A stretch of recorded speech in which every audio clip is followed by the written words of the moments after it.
to Gardener's World. Now, I know that we've had a dry winter and spring, and that for a lot of people, that's caused problems. But I have to say, here at Longmeadow, it's been a joy, because normally it's so wet. And to have a period of relative dry means that not only can you garden and get on with things, but also a whole load of plants respond really well. And none more so than here in the dry garden. The irises, which I moved, but the stars of this border at the moment are the Aramuris, the Foxtail Lilies. This is Himalaicus, and I love these great spires of flower that catch the light and for a few weeks are the most spectacular thing in the garden. Now, all these plants need good drainage and not too much moisture to thrive. Well, the good drainage I've done my best to provide. And the not too much moisture is courtesy of the weather. Come on, let's go, come on.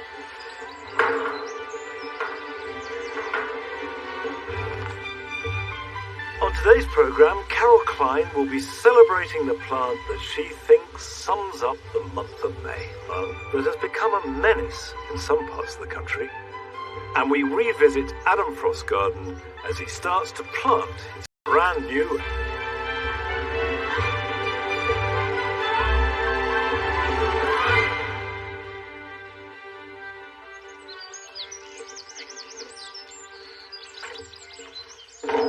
My cannas and dahlias have been hardening off here for a couple of weeks. They are now ready to go into the garden. In fact, they need to, because they're exhausting the goodness in the pots. And the garden is ready for them. So the sooner I get them into the ground, the sooner they can start growing healthily. So that's really the next big job.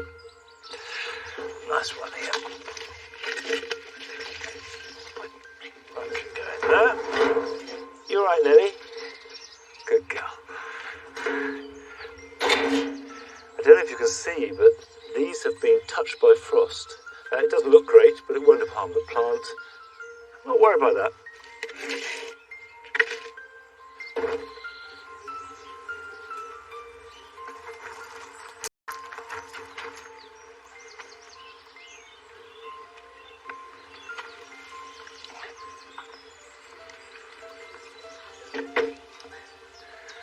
The borders are pretty crammed at the moment. It doesn't look like there's room for much at all, let alone whopping great dahlias and cannas. But I have created space in amongst the alliums, and also upcoming to make sure there is a constant display, and that means planting ahead. So while one lot's looking good, another is growing up through them. This is a canna called Wyoming, which has got rich plum-coloured foliage and orange flowers. Because it's been overwintered in leaf mould, it's a little bit green and anemic, and you can see the slugs have been eating it. But when I get it into our rich soil, that will darken up and grow much more strongly. I'm going to pop this one there. Now this is where having size 11 feet and not the attributes of a dancer doesn't work well for me. I just have to be very careful and do as little collateral damage as I can. At all. It's a big, dramatic plant. But if you're growing it on poor soil, then you will need to beef it up and perhaps give it a weekly feed, something like liquid seaweed, because you want it to perform to its best. You want it to be big and bold.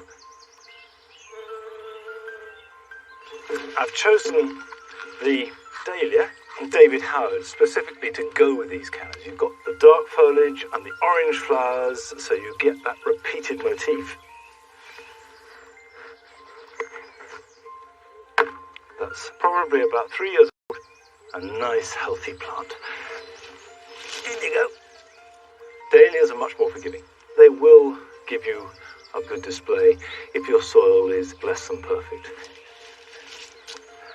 Right, the soil will give them lots and lots of food. But if the weather continues dry, both these plants will struggle, and the canna in particular. So water them in really well.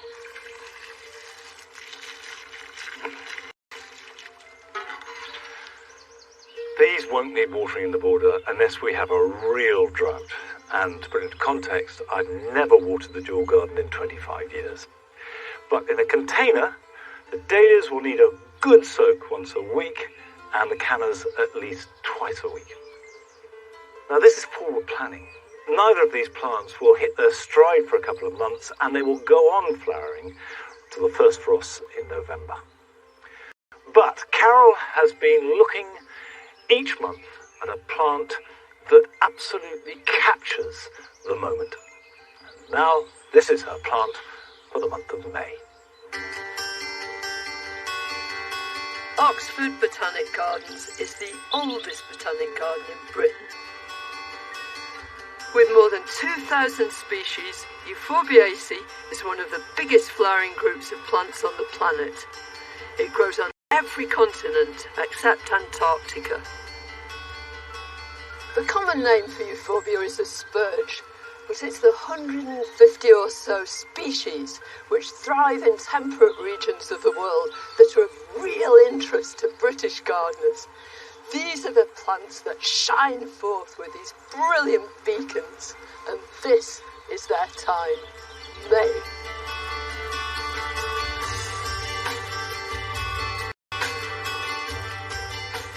Euphorbia was named in honour of Euphorbus, a Greek physician. It takes its common name, spurge, from the Latin expurgare, which means to purge.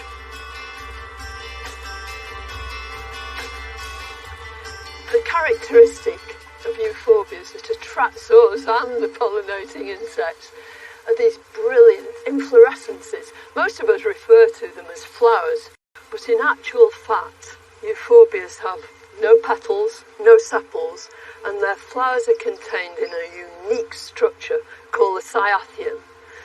Within each one of these units are the male flowers, of which there may be several, and the female flower, there's only ever one of her. And nectar is produced in glands within this cyathium. In come the pollinating insects. They pollinate the female flower here, and gradually it swells. Inside are the seeds, and as that seed pod ripens and goes brown, on a really, really hot day, the whole thing explodes and disperses it all over the place.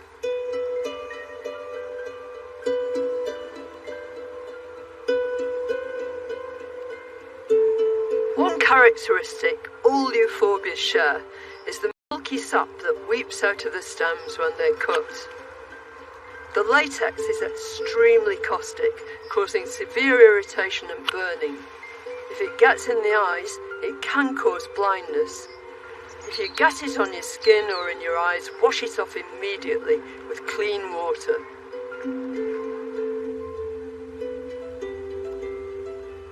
I've abandoned my big gloves because I need a bit more finesse when I'm doing this, and I'm also wearing glasses, both to help me see but also to protect my outings, to make sure that all your extremities are protected, because this latex will really irritate your skin.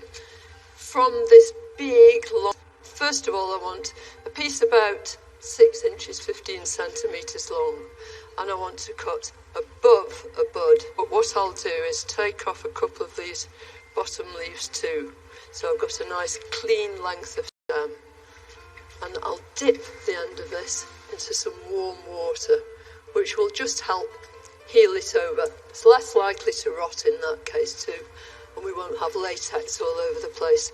So 1 cutting, 2, 3, that's enough I think to start with. Now if you've filled your pot with nice gritty compost, it's just nice open compost. It's got quite a lot of loam in it as well. So I'll just shake it down a little bit, and all I need to do is insert these cuttings so that about half is under the surface of the compost, and then just take some grit and put it right over the surface of the compost. And that does 3 things. Stops weeds developing, it'll retain the moisture in there. The third thing that the grit does is to make sure that the cuttings don't rot, because there's all that sharp drainage just around their stems. They'll take several weeks, maybe a few months to take root, and don't start to think about potting them on until you actually see little white roots emerging from the hole in the base of your pot. And then water really well. And that's it, they're done. There's a euphorbia for every aspect and for all sorts of conditions, from shade to full sun, damp to dry, and they're not fussy about soil. An exciting hybrid is Euphorbia pasteuri. It makes an imposing architectural shrub with handsome green leaves with white midribs. It's evergreen, but on the tender side, but if you can give it a sunny, sheltered, south-facing site and good drainage, it will repay you with heads of brown cyathea emitting delicious perfume. Its low-growing habit makes Euphorbia rigida perfect for a rock garden or a bank in full sun. Its pointed grey leaves clothe the stems in a spiral formation. Its cyathea change from bright zingy yellow to orange as they age.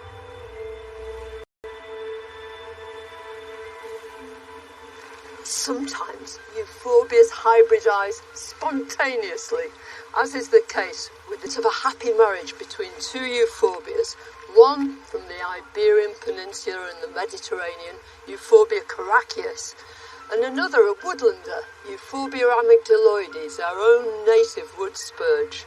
This means that it's an extremely versatile plant. You can grow it almost anywhere, from full sun to dappled shade. It just shows you how versatile euphorbias can be, and quite frankly, no garden should be without them.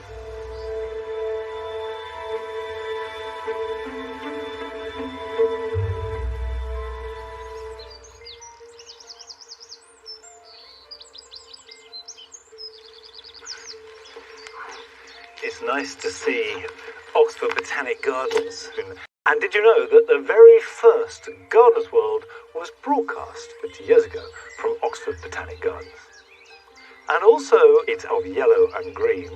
You couldn't be further from the truth, because we use this euphorbia, Griffithii Fireglow, for its incredible orange intensity at this time of year. They are fabulous plants, and I completely agree with Carol. Every home should have one.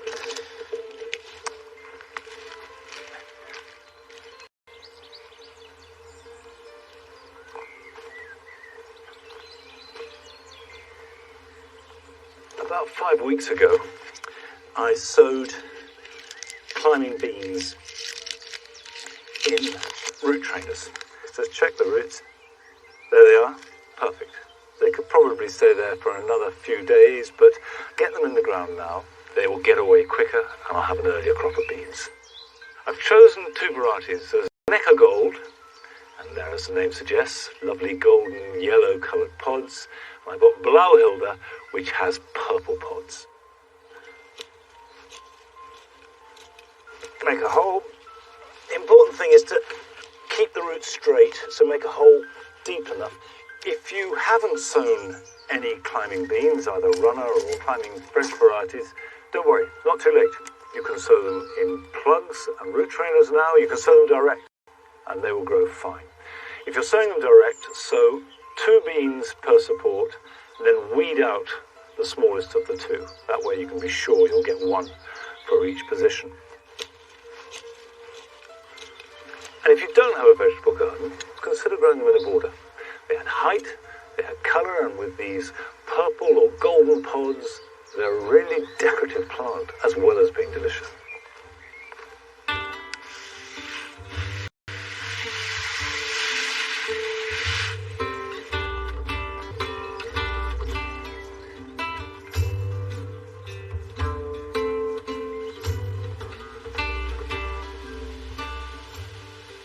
The pond is delivered, so as the Camasias fade away, this year comes into the fore. And you can see that the blossom is held in layers on the branches, so you get these tiers of flower. And actually, today it's probably at its very best. But what really marks the pond out from the rest of the garden is the lushness that is increasing all the time. And these marginal plants, either in the water or on the water's edge, are part of the delight of the season. But all is not good, because the RHS has put out a warning saying that there is one particular marginal plant, which I've been growing for the last 30 years, for example, and I've got here in the pond, which we should be very careful about. It is potentially causing havoc in the countryside. And Nick Bailey went down to Devon to investigate. This is Lysocyte and Americanus, or more commonly known as skunk cabbage. A rather unflattering description for quite a flamboyant, attractive, and dramatic plant.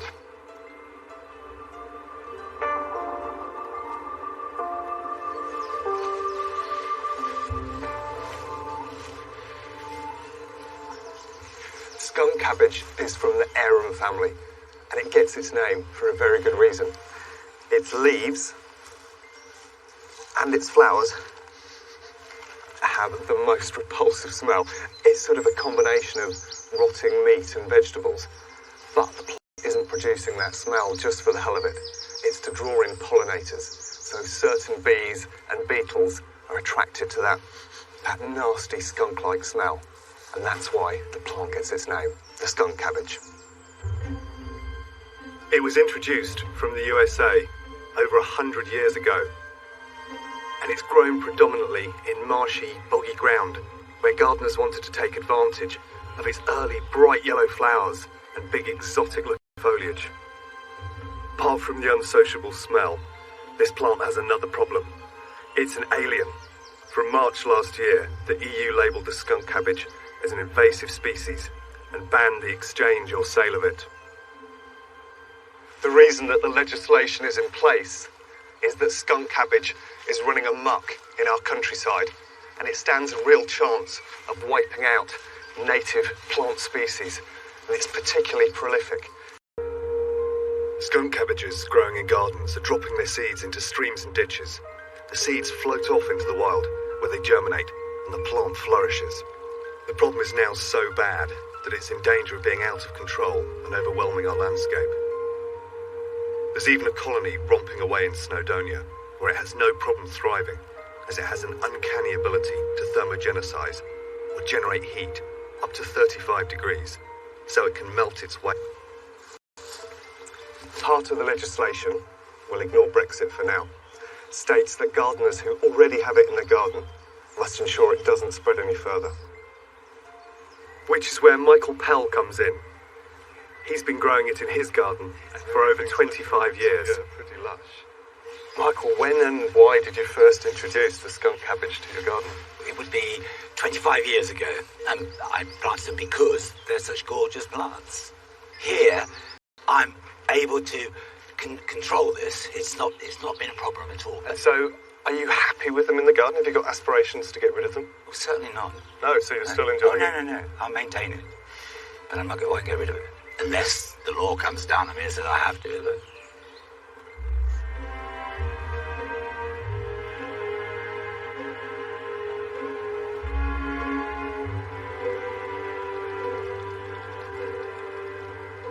Now, Michael, the skunk cabbage is all over your garden, but it's particularly effective here, and I guess that's because the soil's so damp, it's humus rich, it's full of nutrients.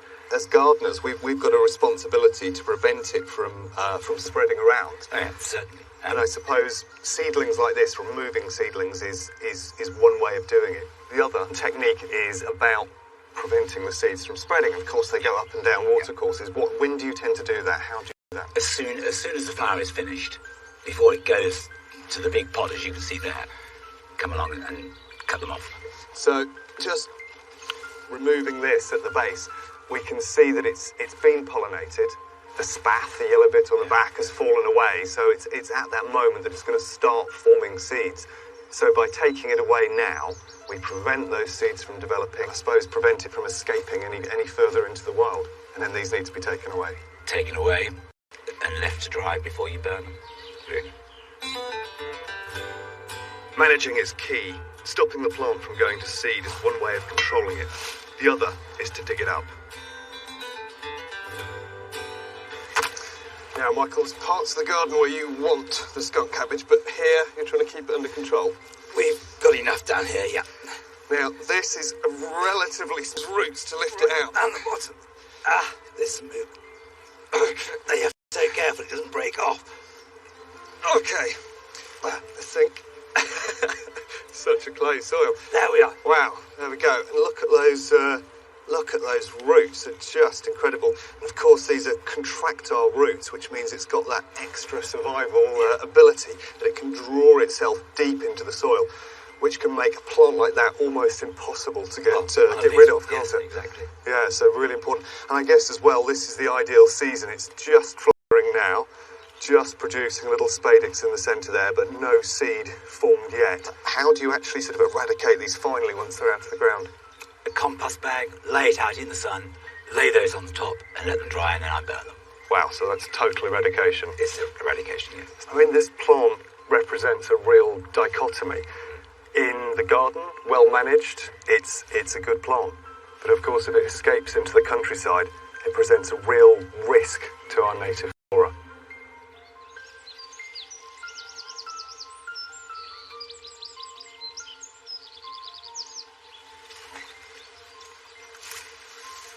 Just bear in mind the advice we've had and take the RHS's warning. These are potentially going to clog up the waterways of our countryside. So cut them off. And if you've got it in your garden now, do so this weekend. And I will dry these and either put them in the bin to be taken away and disposed of, or burn them.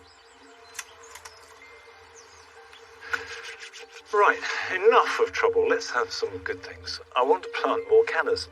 I've got an aquatic canna, Canna erebus, which I grew in here last year.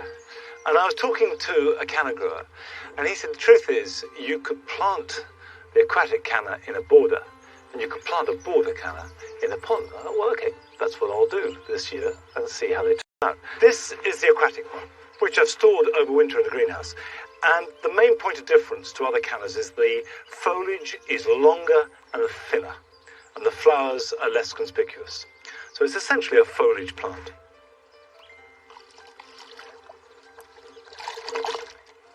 That's not bad.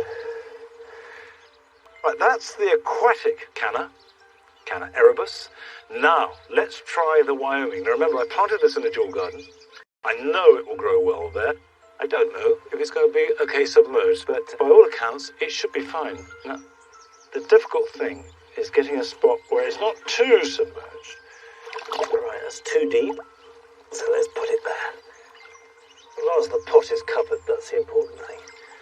Okay, well, great big purple foliage with a tall orange flower. That'll be brilliant. That will look really good.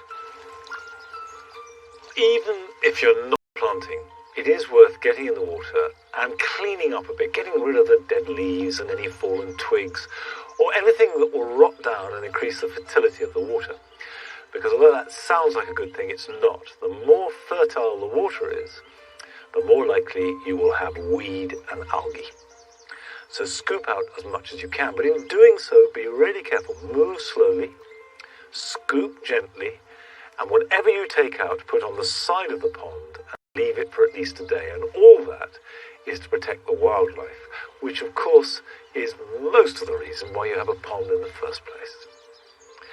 Now I have to say that this pond and the damp garden around it has been the easiest thing at Longmeadow. We made it 5 years ago, planted it up, and I've hardly touched it ever since. It just does its thing, and it does it beautifully. But if you're a keen gardener, making a new area of a garden is always thrilling. If you're a garden designer, it's thrills plus skills. And Adam Frost has those aplenty. So we're paying the second visit to see how his new herbaceous border is getting along.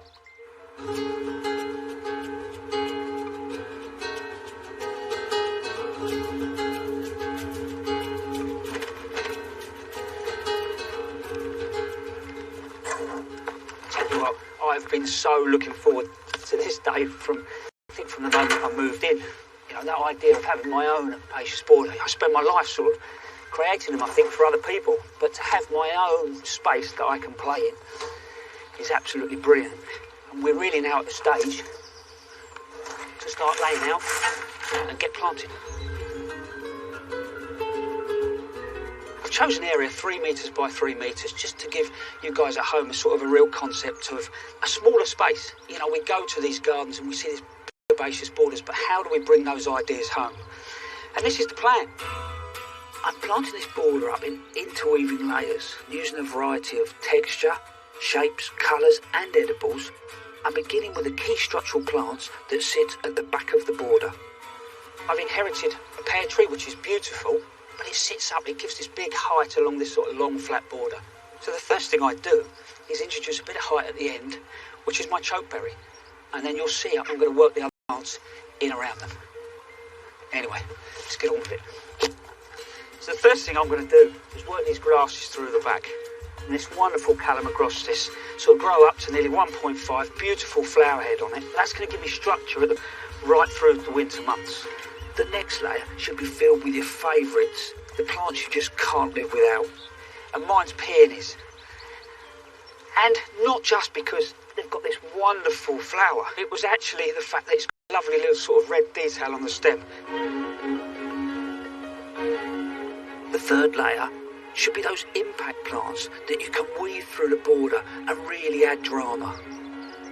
And you know what? That's sometimes a pretty good idea, to have a word in your head about how you want that border to feel. Drama, romantic, cool. But this, Angelica sylvestris ebony. Lovely dark foliage. Flower, 1.5, beautiful pink. Going to work its way back to the front of the border. And that's one thing you shouldn't worry about. Every now and then, having a bit of height right at the front really engages people. The fourth layer should be filled with plants that really help knit the border together. I'm going to start to use this Baptisia Australis. So the first thing that's going to plant together, that sort of creams and the darker colours. Work well against the grasses. Beautiful.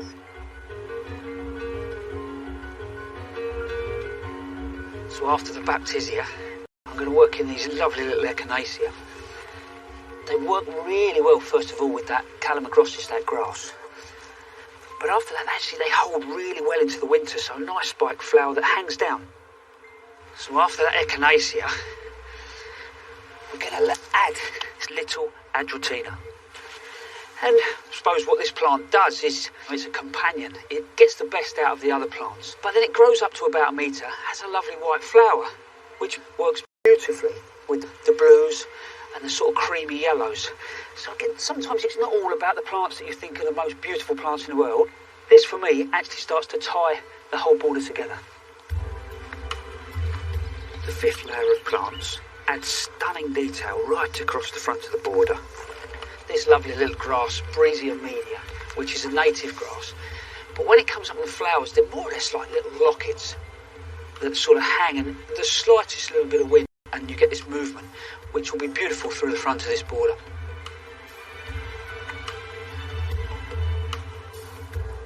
And then this lovely Centuria, which is called Jubilee.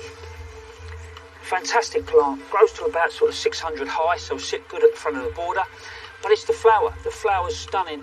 And after this flower's finished, the seed head looks really good. So that, again, that gives me that sort of carry on into the back end of the year.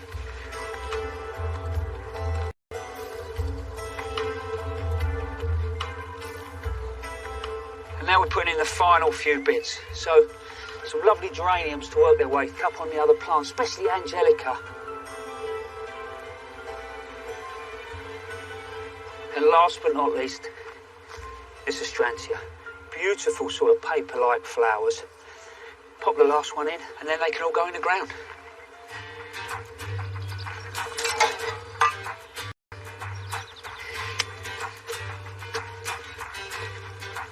When you're planting larger stock, the key is really not to plant it too deep. It's a decent weight, so when it goes in, it'll actually settle down.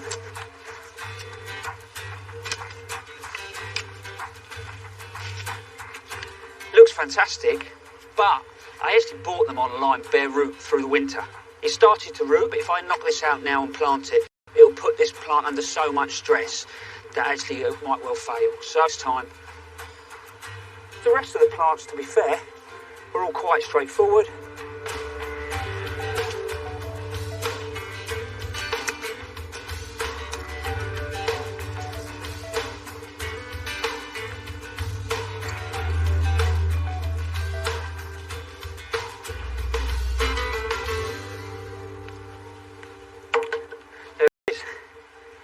Last one. All this needs now, drop of water, and there'll be a way. They're herbaceous, they'll just put on loads of growth. But you might have noticed I've left a few little gaps because I want to put a twist on it. And that twist is going to be edibles. I want you to walk along this border, see these beautiful plants, but then all of a sudden have something that actually you can enjoy and you can take to the table. On top of that, summer bulbs to go through, and actually a few little sort of self-seeding plants that will work through the back to make the whole thing feel quite natural. But that's all for another day.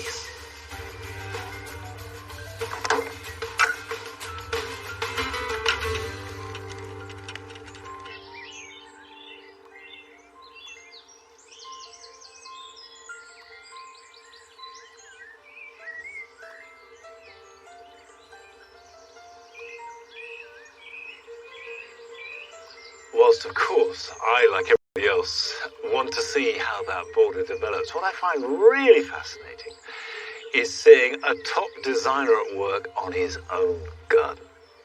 But the real excitement, however you go about it, is seeing the garden grow and develop, and we will all share that with Adam's Garden as it gets into its stride.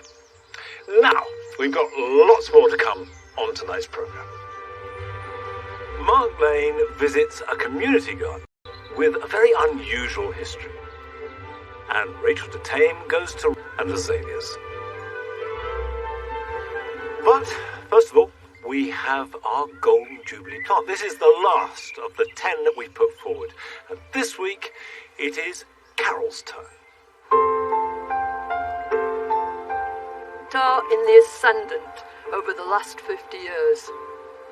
Geranium Roseanne burst on the scene in the early years of this century, and what an impact she made. She flowers from May till October. What flowers too! Great big chalices of sumptuous blue with white centres over beautifully marked foliage. She's a buxom beauty. She grows at least a metre in every direction, and she'll grow absolutely anywhere, from dappled shade to full sun. You don't even need a garden to grow her. She's really happy in a container. She's definitely my Golden Jubilee plant.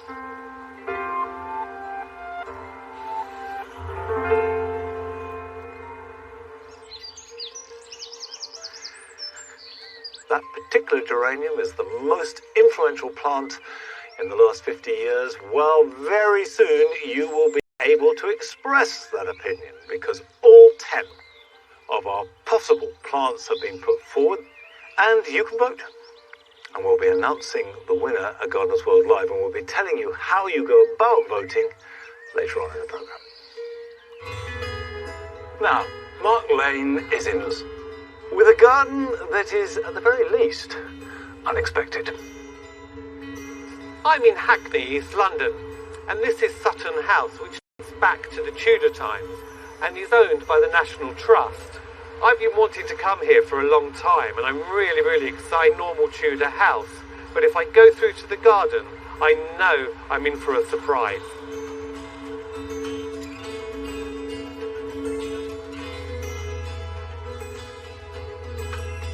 Named the Breaker's Yard because it was a car breaker's yard from the 1920s right up to the 1990s. It was transformed into a modern garden space in 2015 by Daniel Long. Daniel, this is such an amazing space. I mean, it's not really what you would expect from a Tudor house, is it really? No, absolutely. It's quite a contrast. You know, part of the brief was to create something that referenced the 20th century history of the site. It was formerly a car breaker's yard. So that elements of using vehicles and metal and rusty metal around and reflect the breakers' yard history of the site. There are echoes of the Tudor history, from the bricks that have been used with the herringbone pattern, and even the tyres themselves with the chevron, the tread reflecting back to the herringbone brick. So there's little echoes here and there of the Tudor part. So, I mean, you've packed a lot in. You've used vehicles to break up the space. Where have they come from? So there are two main vehicles in the garden. One's this double-decker caravan. The exterior is loosely modelled on a boat with a balcony on the front and a small one on the back. And the interior is modelled on a stately home. So there's a chandelier in there and an Adams-style fireplace. Great idea. Can you tell me something about this vehicle? It's a 1980s coach. I found it on the internet. Actually, it was formerly used for Royal Staff transport from Horse Guards Parade to Buckingham Palace. So very low mileage for the garden. So. What a brilliant idea. Can you tell me what the place was like before you took it over? When I was first appointed, the site was very overgrown, quite neglected, lots of self-sown buddleias and sycamores coming up, generally quite overgrown and unkempt. The ground is quite badly contaminated, down to a depth of 6 or 7 metres. Various heavy metals, waste engine oil. As a solution for this, we were recommended to install an impermeable membrane over the entire site, and that means that all of the surface water has to be dealt with above, and all of the planting is in containers. So where does all the water go? We formed the rill, which collects all of the surface water. Also, there are very large rainwater storage tanks. And they have a sedum roof, so the water filters through the sedum into the tanks, and then it's pumped by children when they come and use the space. There are little hand pumps, so that water can then be discharged into the rill. It's an incredible space, a feast for the eyes, and I just want to go and explore. Yeah, let's do that.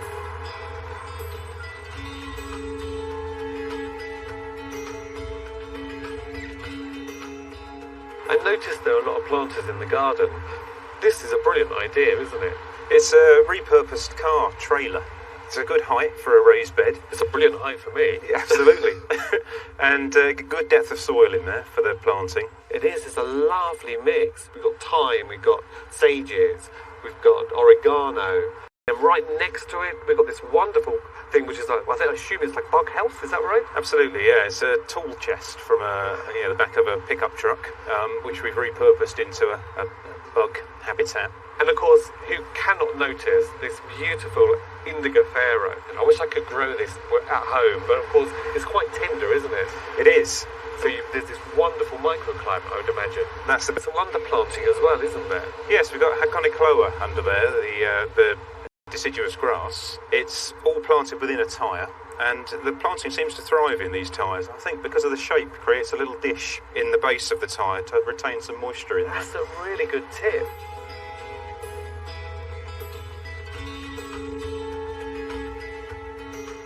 And what a real novel idea, this mini orchard. What sort of trees have we actually got here, Daniel?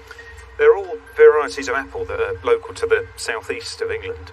They're grown on dwarfing rootstock, so they won't get too big in these containers. And then it's Magnolia grandiflora? It is, yeah, chosen there because when in the winter, when the deciduous apples lose their leaves, we've got some evergreen against the building here, and the underside of the magnolia leaf picking up some of the tone and colour within the brickwork.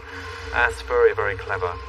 And in front of us are these wonderful specimens right inside these really big tyres. The Camarops humilis palm was an introduction to this area. It first came into the country to Hackney in the 19th century. And the other large specimen plants are yew and box grown as topiary pyramids, again referencing that Tudor history. This place isn't just about designer planting, it's about people. They have all sorts of local visitors, from preschool children to the group calling themselves the Recycled Teenagers. You can actually sow them onto sand, but you can also sow them onto a seed compost. A lot of rain every single day. They'll need a lot of moisture and heat. Drown the poor little things, I think before they even start going. This is such an amazing space. What I love the most is that right from the start of this project, the community has been involved. So it doesn't just reflect the community, it also benefits them, and it will do for years to come. So who could imagine that a yard of old cars could turn into such a beautiful garden like this?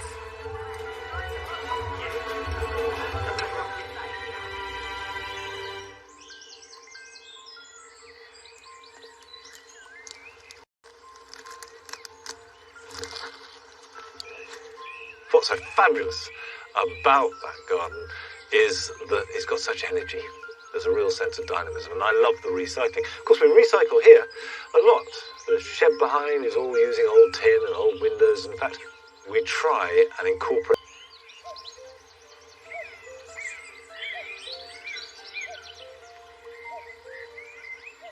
All right. I'm cutting back this rocket. I'm cutting it because it's going to seed like mad. You can see that it's nearly all stem. The flowers are desperate to form, and that means that there's far fewer leaves. The leaves that are there are tougher, they're less sweet, they're much hotter. So what I do is cut it now, and then I'll do another sowing in July and August, and we can start the cycle again in late summer and autumn.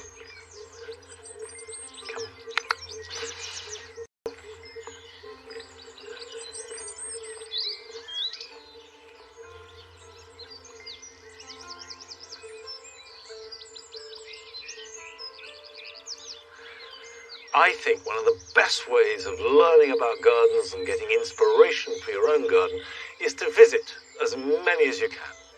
And this is the 90th year of the National Garden Scheme.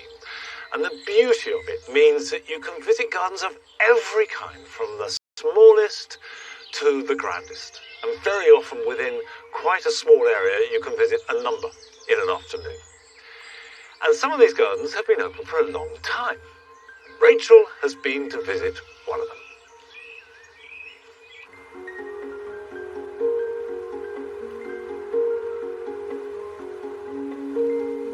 Ramster Hall in Chiddingfold. A 20-acre woodland garden blessed with a wonderful canopy of oaks, larches and conifers, under which flowering shrubs flourish.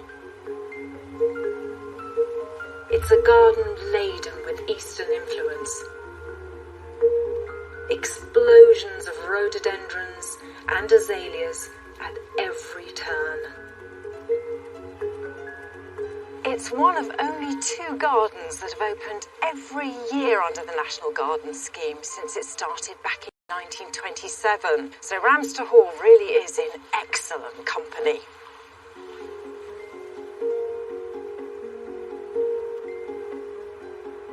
Miranda Gunn and her family have owned Ramster Hall since that very first opening, when Miranda's grandmother, Lady Fay Norman, welcomed NGS visitors to her garden.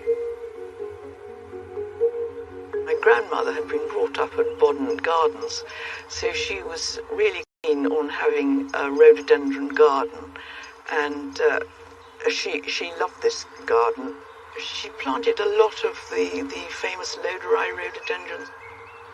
And then she introduced a lot of the azaleas for the azaleas. Of the garden being open for the NGS.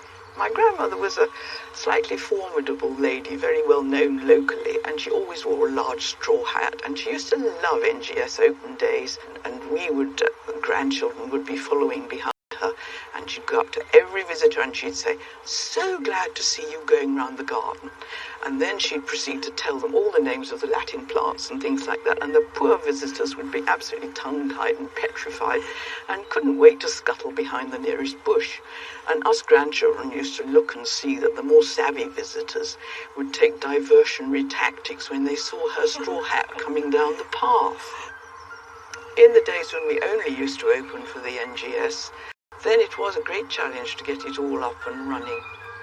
I think one of the funniest things that we ever had was one day we were sitting having lunch and the neighbouring farmer came by and looked through the window and said, "Oh, I've lost 23 heifers. Have anybody seen them?" Of course, that set panic, and we had a real old rodeo trying to roam them all up and get them under control before the garden opened. So it sounds like there are adventures, always the unexpected. Always the unexpected happens when you're dealing with the garden open days, yes. I think people who want to open their garden for the NGS, I mean, they get so much pleasure out of sharing the garden with visitors. You're so right. I think one of the joys of this garden is sharing it with people. It's still a great honour to open for the National Garden Scheme. And what a treat lies in store for those visiting this magical place. As many as 1,000 rhododendrons grow here, 500 varieties, and up to 80 species. Rama Lopez Rivera is one of the gardeners and a rhododendron expert. So talk me through the collection here. I mean, Ramsden Hall isn't that well known, is it? No, it's really gone under the radar for the last 80 years probably. It's been a low-key garden, but that's been part of its charm. You start off at the front of the garden, we'll enter the azalea garden. Furume azaleas you get from southern Japan. We have the Lodorei collection here. Large blooms of heavily scented flowers and a cross of Graphithii and Fortunii. We go up into Antwood, which is our collection of hardy hybrids. The old world rhododendron, really a range of flower types and colours. Excellent forms. A little slice of Asia in Surrey. Rhododendrons are often traditionally known for their grand stature. But Rama is currently working on an exciting project to develop more compact varieties. We've got things like the azaleas here, so, really versatile as a plant. Oh, and that colour there. This one, Graziella, excellent plant. Luxurious foliage, linear leaves. It has an excellent flower colour set against the almost glaucous green of the foliage. That's a stunner. This is going to grow after 10 years, 2 metre around. And it could go in a pot. It could go in a pot, and that's going to restrict the size also. Avoid chalky soil. So anything above 7 on the pH scale is something you want to try and stay away from. And is there a better time of year to plant them? The best time for rhododendrons is autumn. Plant them in autumn, the soil temperature of the ground still has the heat from the summer, so when they're planted, the roots still have growing time before the winter sets in. I love what you're doing in this area because you've got all this richness of the history of the rhododendrons at Ramsden Hall, and now you're taking them forward, making them relevant for the 21st century. It's a fantastic opportunity, and to be able to share my passion and knowledge of this genus for the public to come and see in Ramsden Gardens. What an excellent place. You're here for life, aren't you? Absolutely.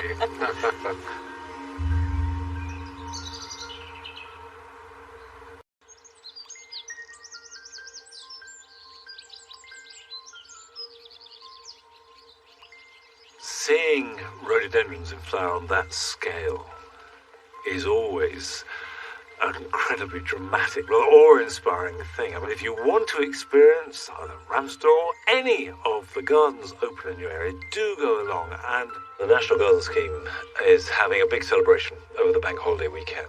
For details on that, you can go to our website. Now, one of the features of Ramsden is that it has ericaceous soil, so it can grow all those amazing azaleas and rhododendrons. And I've tried to grow Meconopsis, which tends to prefer ericaceous soils, for the last 30 years, and failed dismally. And these now are in their 3rd year, which may not sound a lot to you, but it's a triumph for me, because to have them regrowing and flowering is something that I've wanted in my garden most of my life. There's very little else that has that intensity of blue that you'll find at any time of year, let alone now. And the key to growing these, as well as having a slightly ericaceous soil, is to keep them moist in summer, moist and cool. And that doesn't mean wet at their roots, but having the air moist spell. I misted them, and I did that every day. And I think that helps, and you can see how they're covered in these little hairs on the stem and on the foliage, and it holds the droplets of water. That little crystalline, by and large, beyond our control. It's down to the weather. So, let's see what the weather holds in store for us gardeners this weekend.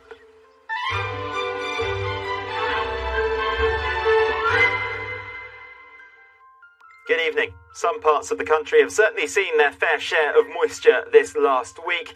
In fact, there's been a lot of rain in places, much needed rain at that. down across parts of the southeast of England.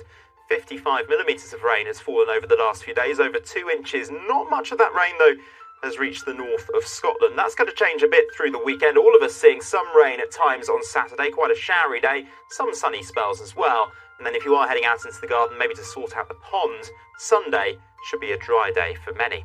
Let's pick up the story on Saturday, and you can see a lot of showers flinging their way across the country and across the northern half of Scotland. Well, here it's quite a cloudy afternoon with some outbreaks of rain. Some of that rain could be on the heavy side. Across Northern Ireland into Northern England and the Midlands, lots of showers, some of them heavy, possibly thundery. It may well be that parts of East Anglia and the southeast don't see so many showers, more in the way of dry weather.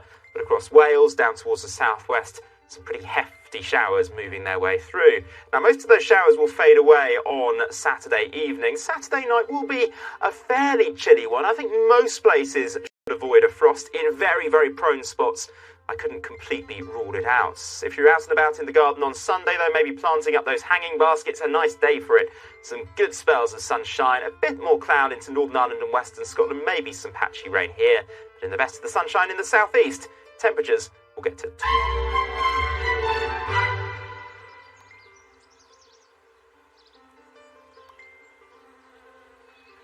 Well, from the year. But a lot of us got hit by frost 2 or 3 weeks ago. I was actually away, and when I left, this magnolia, black tulip, was looking great. The flowers were just opening, it was healthy, and when I came back, it was reduced to this, tatters and rags. And of course, spring frosts do that.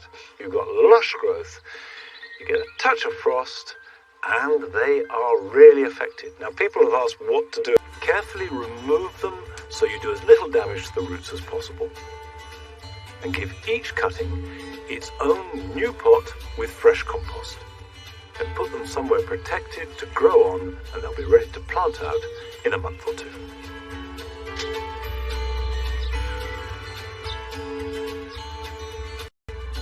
If you grow tulips in a nice terracotta pot, it can be frustrating as the foliage slowly dies back. What I do is tip them out of the pot and somewhere dry and light so that the little baby daughter bulbs can absorb all that photosynthesized goodness.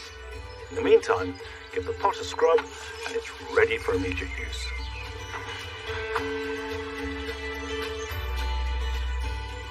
Although broad beans grow strongly, they can be bashed about by the wind and the rain. So give them some support. The best way to do this is put canes or sticks in the corners of the rows and wrap a layer of string around. And then you can add as many layers as are needed as the beans grow taller.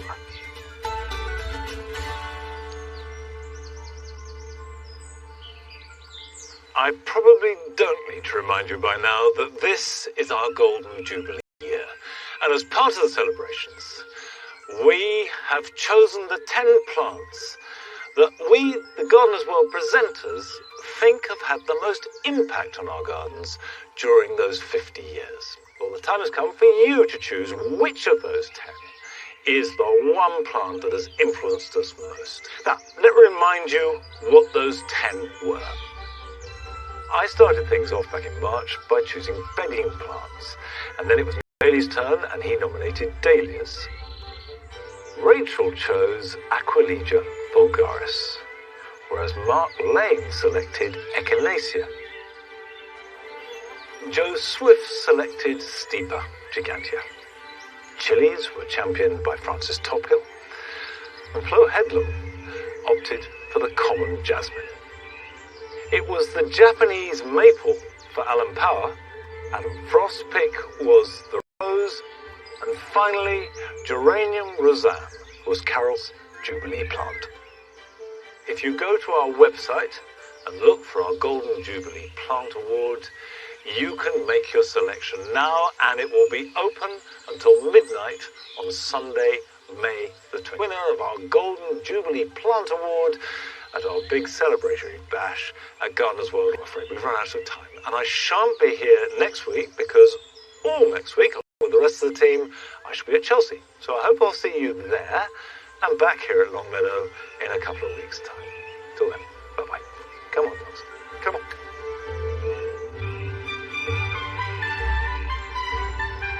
witnessing a stunning seasonal blanket of pink cherry blossom. Spring Watch in Japan is available now.